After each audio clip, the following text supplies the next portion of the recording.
വിരുദുനഗർ ജില്ലയിലെ ശിവകാശിക്കടുത്തുള്ള അനധികൃത പടക്ക നിർമ്മാണ ഷെഡിൽ ഭയാനകമായ സ്ഫോടനം.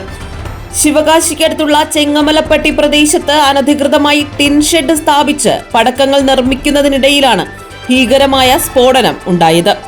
അപകടത്തിൽ 2 പേർ മരണപ്പെട്ടു. 90% പൊള്ളലേറ്റ ഒരാളെ രക്ഷപ്പെടുത്തി. ഷെഡിനുള്ളിൽ മറ്റു ചിലർ കൂടി കുടുങ്ങിക്കിടക്കുന്നതായി റിപ്പോർട്ടുകളുണ്ട്. വിവരമറിഞ്ഞ അഗ്നിശമന സേനാംഗങ്ങൾ സ്ഥലത്തെത്തി രക്ഷാപ്രവർത്തനം തുടരുകയാണ്.